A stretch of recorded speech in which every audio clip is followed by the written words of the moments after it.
Shalom Bapak Ibu Saudara, kita melanjutkan studi kita kristalisasi, masih kitab Ulangan. Kita masuk ke pasal 3, sedikit juga masuk ke pasal 4, dan kita akan bahas dua hal saja di sana, yaitu mengenai 2,5 suku, yaitu di pasal 3 ya, ayat yang ke-12 sampai yang ke-21, itu di mana ada suku Ruben, Gad, dan setengah suku Manasye yang tidak mau mendapatkan tanah warisan di seberang barat Sungai Yordan, yang sebenarnya itulah tanah perjanjian itu, tapi mereka meminta tanah perjanjian yang meminta daerah yang di sebelah timur Sungai Yordan, di mana di sana ada dua raja orang Amori, Sihon dan Og, yang sudah dikalahkan oleh generasi kedua. Dan mereka melihat suku Ruben, Gad, dan setengah suku Manasye itu melihat daerah itu bagus ya untuk peternakan, dan mereka mempunyai banyak ternak. Kemudian di sana diceritakan bahwa Musa mengizinkan mereka, suku Ruben, Gad, dan setengah suku Manasye itu untuk memiliki tanah di sebelah timur Sungai Yordan, dengan catatan tentaranya laki-laki itu dari yang 2,5 suku itu harus ikut menyeberang melawan 7 bangsa yang ada di tanah perjanjian sebelah barat Sungai Yordan itu, agar saudara-saudaranya yang lain tidak menjadi enggan ya menyeberangi Sungai Yordan merebut tanah perjanjian itu. Karena ini suatu kegagalan sebenarnya dari generasi kedua. Kegagalan di mana mereka tidak mendapatkan warisan seperti yang Tuhan janjikan kepada nenek moyang mereka, Abraham, Ishak, Yakub ya. Karena yang dijanjikan tanah perjanjian itu yang di sebelah barat Sungai Yordan, bukan yang di sebelah sini, sebelah timur. Nah, itu sebabnya di dalam Alkitab ini saudara baca selalu tuh bahwa kalau terkait dengan tanah yang di sebelah timur Sungai Yordan itu yang diberikan kepada suku Ruben, Gad, dan setengah suku Manasye itu dikatakan tanah yang diberikan oleh Musa hamba Tuhan, atau kalau Musa sendiri cerita di sini, tanah yang kuberikan. Berbeda dengan tanah perjanjian, itu dibilang tanah yang Tuhan berikan sesuai yang dijanjikannya kepada Abraham, Ishak, Yakub. Jadi ada dua hal ini, nanti kita akan bahas itu ya, istilah itu sangat penting sekali. Kemudian poin kedua kita akan juga bahas yang di pasal 4 pasal 2 pasal 4 ayat 2 saya baca ini. Janganlah kamu menambahi apa yang kuperintahkan kepadamu, dan janganlah kamu menguranginya. Dengan demikian kamu berpegang pada perintah Tuhan Allahmu yang kusampaikan kepadamu. Di sini Musa menasihati supaya bangsa Israel, khususnya generasi kedua itu yang akan masuk tanah perjanjian, agar mereka tidak menambahi yang diperintahkan Musa ataupun menguranginya. Nanti kita akan bahas ini ya. Dan yang ketiga, kita akan bahas aplikasi ya. Sebenarnya ini suatu kesaksian ya. Saya ingin bersaksi apa yang saya alami lah ya di dalam pengalaman saya yang terkait nanti dengan poin ke-1 kedua yang akan kita bahas nanti. Baik, jadi kita kembali dulu poin pertama ini, 2,5 suku ya. Kalau kita melihat itu di dalam pasal 3 ayat 19, itu saya garis bawah ini, dikatakan di sini, telah kuberikan kepadamu, kata Musa ya, Tapi ayat 20, kalau negeri yang di sebelah barat Yordan itu dikatakan diberikan Tuhan. Ya. Kemudian di bawahnya lagi, kuberikan kepadamu. Jadi ada perbedaannya. Yang di sebelah timur Sungai Yordan yang diberikan oleh dua suku itu, Ruben, Gad, dan setengah suku Manasye, itu diberikan oleh Musa. Sementara yang di sini sebelah barat Sungai Yordan yang adalah tanah perjanjian itu diberikan oleh Tuhan sesuai dengan janji Tuhan kepada nenek moyang Israel, Abraham, Ishak, Yakub. Nah, mari kita melihat di sini, lihat bahwa sebenarnya Tuhan tidak memberikan tanah perjanjian, tanah yang di sebelah sebelah timur Sungai Yordan. Itu diizinkan oleh Musa, mengizinkan kepada 2,5 suku itu karena mereka keras hati. Ya. Waktu saya lihat kalau di kitab Bilangan itu, ya, generasi kedua itu, di situ Musa sebenarnya bilang, bagaimana? Kamu ini membuat saudara-saudaramu jadi enggan menyeberang Sungai Yordan untuk merebut tanah yang memang Tuhan janjikan di situ. Kamu mau tinggal di sini enak aja, ya. Tidak mau menyeberang, tidak mau berperang kepada 7 bangsa. Nah, itu sebenarnya udah ditegur oleh Musa. Itu suku Ruben, suku Gad, dan setengah suku Manasye. Tapi mereka keras hati. Enggak, kami tetap mau di sini, katanya. Hanya katanya kami mau tentara atau kami sebagian pasukan itu ikut dengan suku-suku lain menyeberang Sungai Yordan, tapi istri, anak-anak kami, hewan kami nggak mau, katanya. Kami mau tetap tinggal di sebelah timur Sungai Yordan ini. Daerah orang Amori sebelah timur itu yang udah dikalahkan oleh Musa itu, Raja Sihon dan Raja Og. Ya. Jadi karena kekerasan hati, maka Musa mengizinkan tanah yang di sebelah timur Sungai Yordan itu, bukan karena memang itu rencana Tuhan semula, bukan itu. Ya. Rencana Tuhan semula yang sesuai dengan perjanjiannya kepada Abraham, Ishak, Yakub adalah tanah yang seberang barat Sungai Yordan. Nah, coba dulu kita lihat, bandingkan dulu ini ya dengan Matius 19 ayat 8 nih, perihal perceraian. Ya. Coba dulu kita lihat Matius 19 ayat 8. Saya pakai ILT lah ini ya. Nah, dikatakan di sini ya, pasal 19 ayat yang ke-8. Ini orang Farisi bertanya, ini sebenarnya mau menguji Yesus ini ya. Dibilang begini, apakah sah bagi seseorang menceraikan istrinya dengan berbagai alasan? Ya, kata orang Farisi ini kepada Yesus.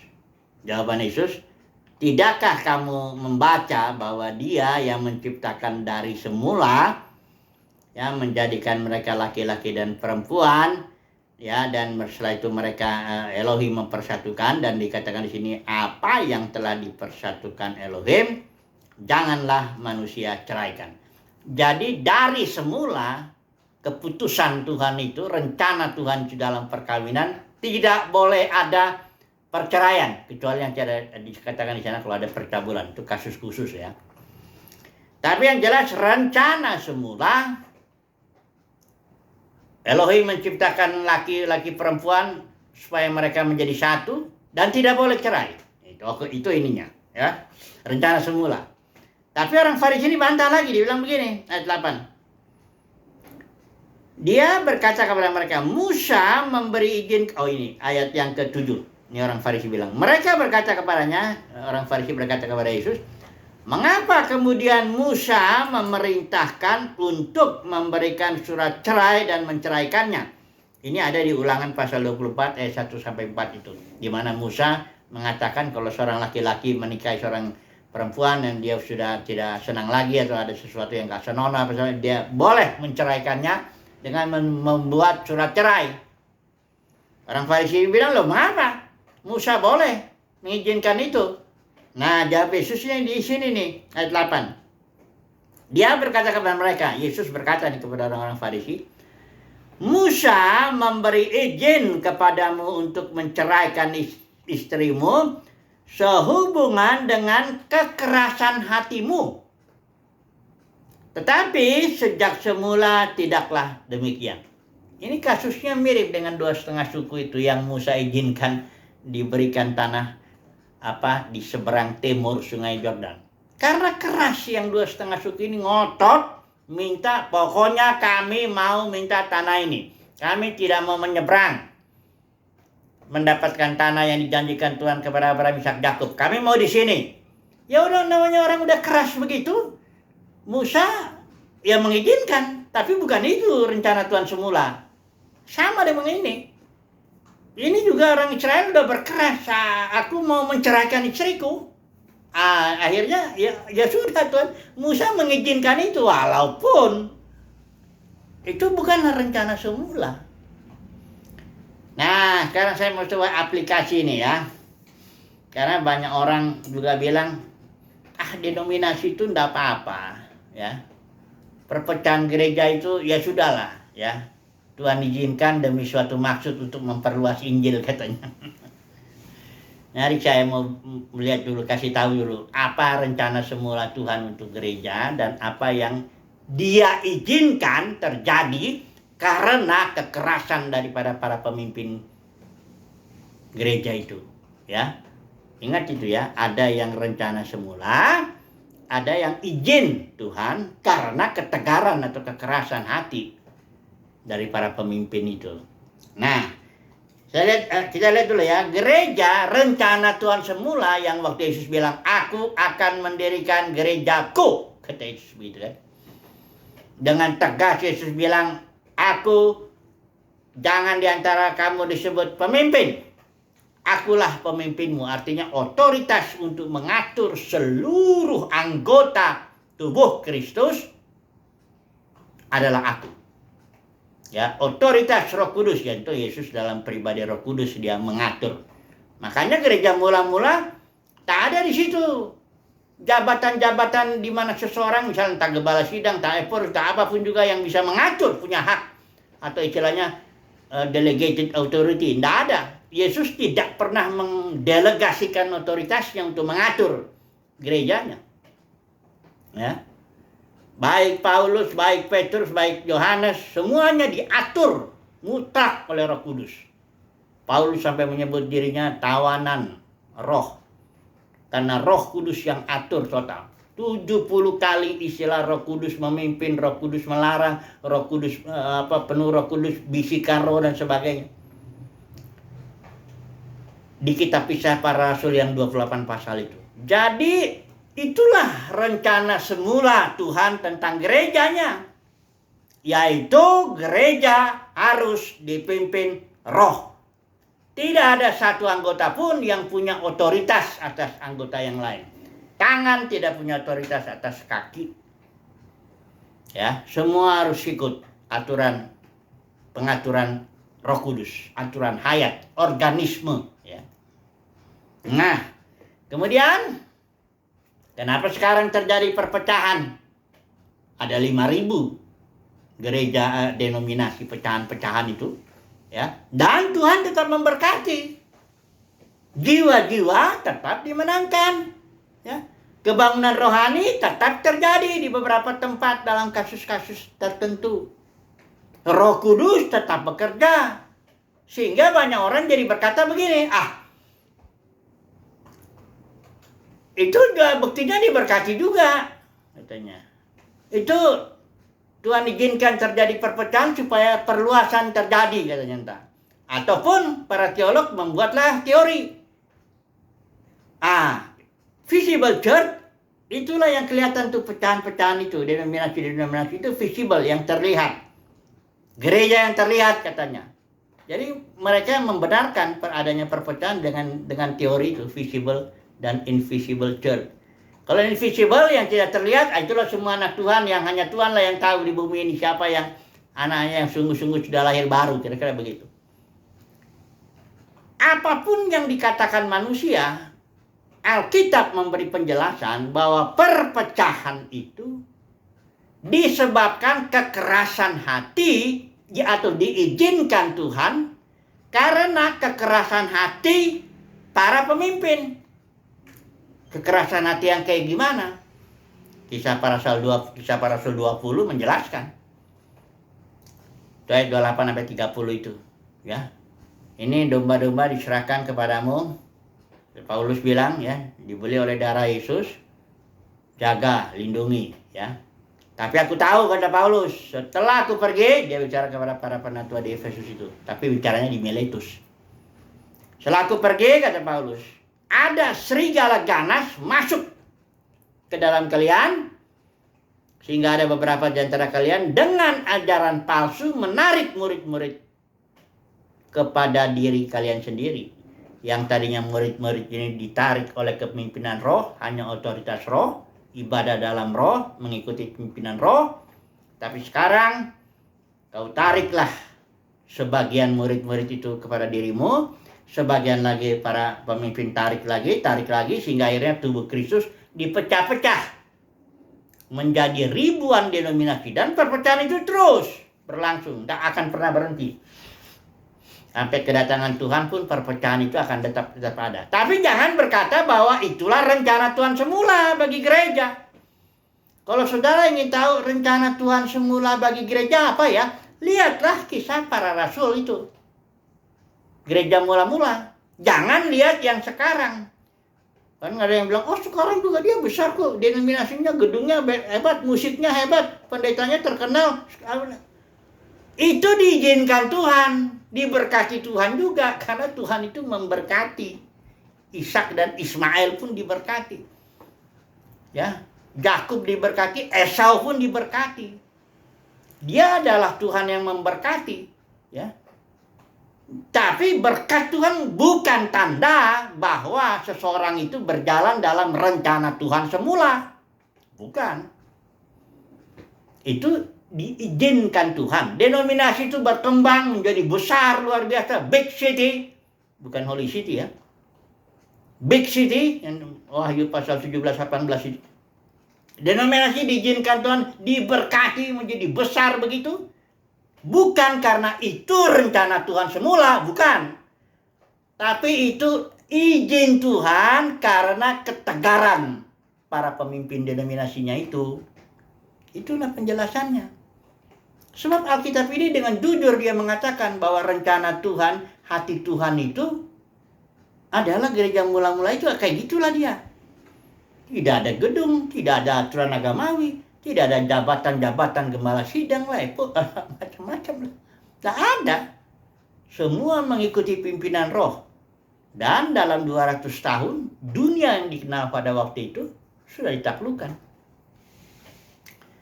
Jadi, bedakan dengan jelas antara rencana Tuhan semula dan izin Tuhan karena ketegaran hati umatnya, atau khususnya para pemimpinnya, ya. Ini dia pelajaran, ya, untuk 2,5 suku itu. Kemudian kita akan masuk poin kedua ini, menambahi dan mengurangi. Pasal 4 ayat 2. Saya baca ulang lagi, ya. Atau kita coba baca yang di sini, ada ILT, versi ILT itu bagaimana dia? Versi ILT pasal Ulangan 4 ayat yang kedua, ya. Ulangan 4 ayat yang kedua. Janganlah kamu menambahi perkataan yang aku perintahkan kepadamu, dan janganlah kamu menguranginya demi memelihara perintah-perintah Yahweh Elohimu yang telah aku perintahkan kepadamu. Bahkan kita Wahyu bilang, nubuat ini siapa yang menambahinya, ya, akan mendapatkan segala malapetaka yang tertulis di kitab ini akan ditimpakan kepadanya. Itu ngeri itu, ya. Di sini saya belum cari, ya. Itu ada itu, ya, yang jangan menambahi atau mengurangi, ya. Ini nggak ada di sini, ya. Tapi nanti ada itu. Sudah cari aja di bagian terakhir kitab Wahyu itu, ya. Ya, jangan menambahi atau mengurangi, ya. Penasaran juga saya, coba dulu kita lihat ya, mudah-mudahan saya bisa dapatkan ya. Ya, ini untuk membandingkan bahwa bagi Tuhan serius ya, perkara menambahi mengurangi firman-Nya ini bukan perkara sederhana biasalah, kita tambah-tambahin dikit lah, kita kurang-kurangin sesuai keadaan, nggak bisa begitu. Ya. Jadi dikatakan di sini di bagian terakhir itu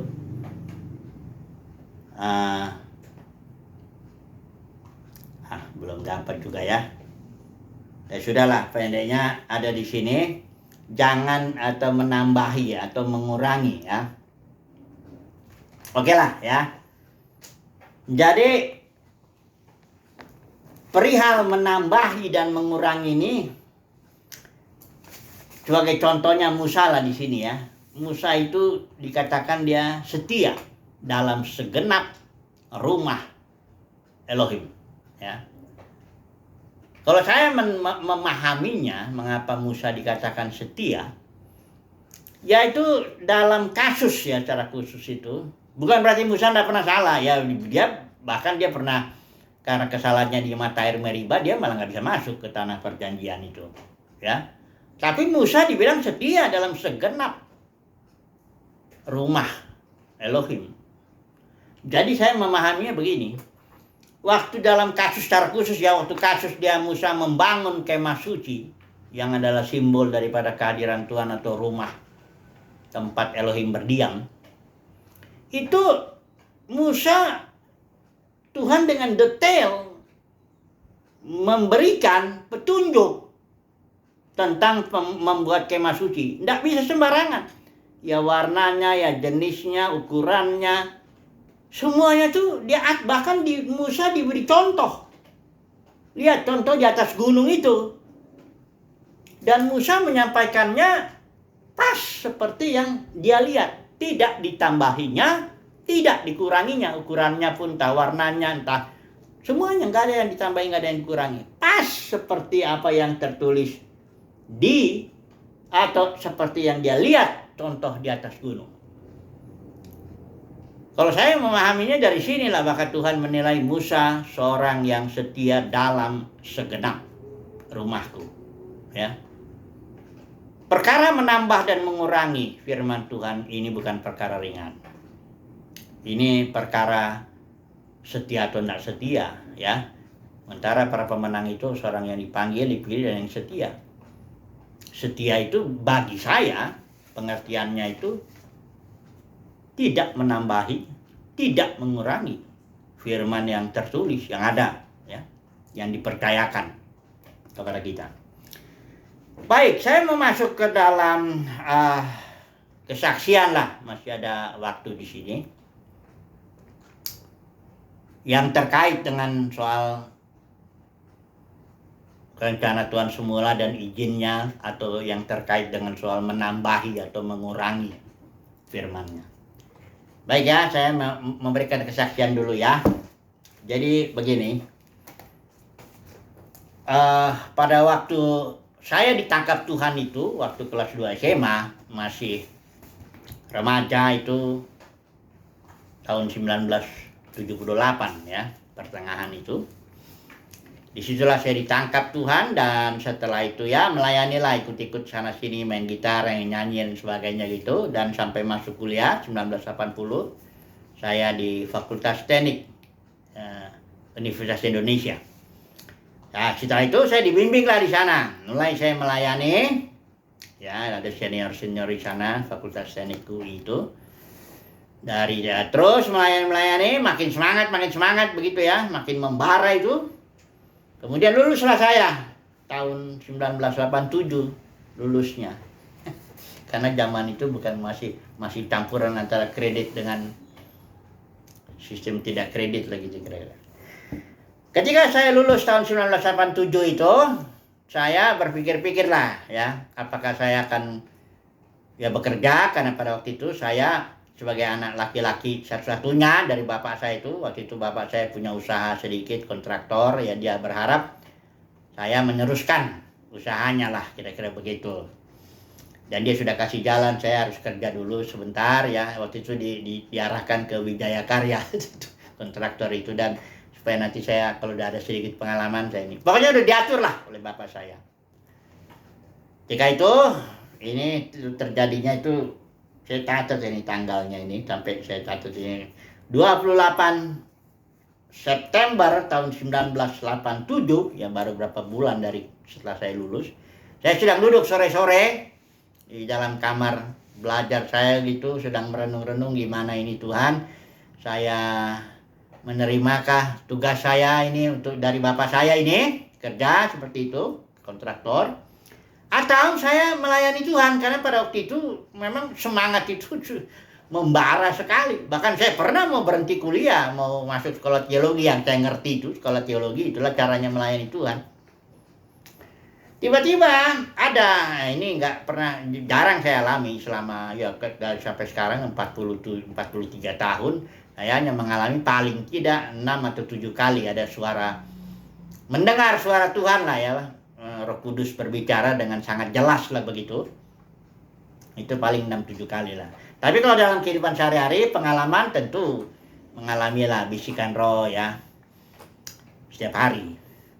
Tapi ini jelas sekali, tanggal 28 September tahun 1987, sore hari, jika tiba-tiba Tuhan berbicara, pergi ke Immanuel, beli buku yang ada kotaknya. Saya pernah lihat memang buku itu. Buku ini nih yang ada kotaknya, ini kotaknya, ini bukunya. Ya, judul bukunya The Church and the Work, tulisan Watchman Nee. Ini artinya membangun gereja ya dari sudut seorang pelayan Tuhan, pelayanan kerasulan begitu ya. The Work di sini misi.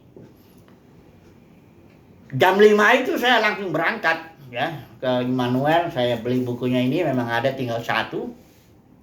Kan saya baca lah ini 3 buku ini. Saya baca berulang-ulang, kemudian saya terjemahkan sebagiannya ya, saya sarikan sedikit. Saya bagikan ke teman-teman, ayo kita bangun gereja seperti yang tertulis di sini. Ini gerakannya ini sebenarnya di China itu tahun 1920-an lah ya. Watchman itu melayani di sana. Mereka disebut Little Flock ya, gerakannya kecil sedikit ya, tapi mereka berusaha masuk kembali ke dalam firman Tuhan lah ya. Dia tidak mau seperti denominasi kayak begitulah. Mulailah akhirnya saya coba sana kemari ketemulah teman-teman ada 5 waktu itu ya. Saya sebagai juniornya. Jadi yang di atas saya 4 orang ini senior semua ya. Jadilah kami satu tim ya. Saya bilang bahwa saya melayaninya harus dengan aturan ini. Nah, baru-baru ya diikutin, lambat tahun akhirnya para senior ini nampaknya memiliki panggilan yang beda. Dia mengarahkan seperti model Pantekosta karismatik lah begitu ya. Kami mulai kebaktiannya tahun 1990 dengan 8 orang saja. Waktu itu saya main gitar, kita 8 orang mulai, tapi tiba-tiba terjadi kayak pencurahan Roh Kudus begitu, dalam berapa tahun sudah banyak ya, 200, 300, bahkan kalau dengan anak-anak bisa 400 itu. Dan terjadi banyak penyembuhan ya, karunia Roh Kudus itu bekerja ya. Pokoknya kalau orang masuk ke tempat kebaktian kita tuh pasti ini modelnya karismatik banget gitu. Bahkan ada yang sampai kami bilangnya holy laughter, tawa kudus ya. Orang ketawa-ketawa kayak orang gila gitu. Bisa jatuh timbang dan macam-macam lah ya. Tapi saya akhirnya sudah tidak lagi berjalan sesuai dengan panggilan. Ya. Di sini saya mesti jujur mengatakan bahwa uang dan jabatan itu membuat saya menyimpang secara perlahan-lahan ya. Kalau di sini ini Watchman ini ya hidupnya dengan iman, bersandar kepada Tuhan dalam memenuhi kebutuhannya, dan dia tuh seorang yang bebas. Dia tidak digaji, dia tidak diatur oleh siapapun. Dia memiliki tim memang, tapi secara organis ya. Masing-masing dipimpin roh. Ya ini mirip lah dengan kisah para rasul itu, gereja mula-mula. Ternyata tidak segampang itu ya. Memang sih baca mengertinya gampang, tapi begitu mempraktekannya, waduh harganya mahal. Banyak penderitaannya, tantangan, konflik. Akhirnya saya jatuh kepada penyimpangan uang jabatan tuh saya akhirnya dengan aman. Saya pikir juga susah juga nih kalau nggak begini, nggak aman ini saya. Udah dah. Akhirnya saya biarin aja, saya akhirnya dapat gaji yang rutin, saya dapat uang kalau apa khotbah begini-gini. Pokoknya sudah mulai ada ngatur-ngatur orang, menguasai, memanfaatkan kehidupan orang, apa, dan akhirnya firman yang saya sampaikan tidak bisa yang sepenuhnya. Misalnya saya nggak bisa lagi bicara perpuluhan, walaupun saya udah tahu tuh dari dulu perpuluhan tuh nggak ada di Alkitab. Itu maksudnya pengajaran perpuluhan untuk orang-orang Lewi, itu untuk perjanjian lama. Sudah mulai saya menyimpang ya daripada panggilan. Bukan berarti tidak ada berkat. Berkatnya tetap. Jiwa-jiwa dimenangkan ya. Urapan kata orang ya. Ngalir juga. Saya juga suka puasa. Ada jadwal puasa yang sehari, yang mingguan ya. Ada yang sebulan, 2-3 hari. Ada yang saya satu tahun saya puasa 6 hari. 6 hari ya. 6 hari puasa, 7 hari lah ya. 6 hari itu aja. 6 hari lah, hanya minum air putih. Jadi puasa khotbah, menginjil, ke jalan-jalan begitu, gerakan pemuda begitu. Banyak berkat, tapi sebenarnya saya sudah menyimpang dari panggilan saya. Dan saya sudah tidak bisa lagi menyampaikan firman apa adanya karena saya sudah terikat dalam suatu sistem uang gaji lah yang maksud saya itu. Jadi kalau saya ngomong begini ntar yang senior saya bagaimana ya. Jadi saya udah nggak bisa, saya udah harus menyesuaikan lah, sudah menambahi dan mengurangi firman Tuhan itu. Akhirnya oleh tangan Tuhan pecahlah kami ya. Jadi banyak itu. Itu ada 10 pecahan itu. Sampai sekarang pecah-pecah. Ya dari yang satu dulu itu. Udah gitu tahun 2000 lah saya berhenti jadi penatua itu. Udah berhentilah. Saya bilang saya sudah menyimpang, saya sudah salah juga ini. Akhirnya saya coba, udahlah, ada itu anak-anak masih kecil, saya kembali kerja aja lah. Saya bantu-bantu teman ya, sebagai yang punya kontraktor, punya konsultan, saya bantu-bantulah. Biar kerja cari duit aja. Ya, enggak usah lagi lah saya melayani karena saya pikir udah gagal lah ya. Gagal menjalani panggilan ya. Tapi ternyata Tuhan tidak membuang saya kelihatannya ya. Dia masih pakai saya lagi. Dengan tugas baru diberikan ya, yang sampai sekarang saya kerjakan ini. Jadi saya mau saksikan begini Bapak Saudara. Kalau kita diberkati ya dengan pengurapan lah ya, dengan karunia-karunia Roh Kudus, dengan bahkan berkat-berkat jasmani, jiwa-jiwa dimenangkan, diselamatkan, itu tidak membuktikan bahwa kita berjalan dalam rencananya semula. Ya, Musa juga dulu dia memukul batu itu, memukul tongkat pada batu dan terjadi mujizat, air keluar. Tapi karena itulah Musa dilarang masuk tanah perjanjian ya. Tapi mujizat jalan. Jadi jangan pernah berpikir kalau terjadi dalam hidup saya, pelayanan saya ini mujizat, jiwa-jiwa ditemenangkan apa semua itu berarti saya sedang berjalan di dalam rencana Tuhan semula. Belum tentu harus begitu. Itu bisa jadi izin Tuhan karena kekerasan hati kita. Dalam kasus saya ya, dalam kasus saya itu bukan kekerasan hati dalam, saya ingin aman hidupnya. Saya capek hidup dengan iman, harus mengandalkan Tuhan dalam keuangan begini. Mendingan masuk sistem yang ada gajinya. Kebetulan senior saya ini pandai dia mengelola, dia jurusan ekonomi.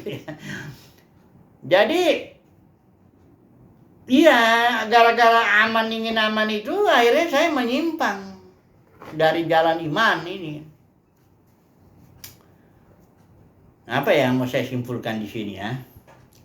Bahwa ini enggak perkara kecil Bapak Saudara. Ini perkara setia atau tidak setia kepada firman. Perkara setia atau tidak setia kepada panggilan Tuhan, ya. Perkara kita mendapat warisan atau tidak yang direncanakan semula ya. Ini 2,5 suku ini mendapatkan juga tanah. Bahkan tanah itu di sebelah timur Sungai Jordan itu enak juga. Karena mereka lihat dengan mata mereka, ini tanah bagus untuk peternakan. Ya, bukan tanah itu tidak bagus. Tapi tanah itu masalahnya bukanlah rencana Tuhan semula bagi orang Israel, bukan. Ya. Jadi perihal, semoga ya melalui kesaksian ini juga Bapak Saudara khususnya yang dapat panggilan Tuhan melayani itu, ya berdoa dan berjagalah ya. Karena masalah uang, jabatan, apa semuanya itu secara perlahan-lahan, dia nggak langsung. Perlahan-lahan, lama-lama akhirnya sudah jatuh. Saya kalau melihat itu pengalaman ya para pemimpin denominasi yang pendeta-pendeta yang dibilang besar-besar itu, banyak loh yang mendapatkan kasus itu justru di ujung kehidupannya. Ada yang dia istilahnya bahkan bapak dengan anak sampai masuk pengadilan, ada yang macam-macam dah. Ya. Tahulah ceritanya itu. Jadi perkara setia sampai akhir ini perkara yang sangat luar biasa ya. Karena Tuhan berharap kita ini ya para pemenang itu dipanggil, dipilih setia. Ya semoga melalui pelajaran 2,5 suku ini dan peringatan firman Tuhan ini, Ulangan 4 ayat 2 ini ya, jangan kita menambahi atau mengurangi. Biarlah kita menjadi orang yang setia lah ya. Kayak Musa itu setia di dalam segenap rumah Tuhan. Ya. Puji Tuhan, haleluya, amin.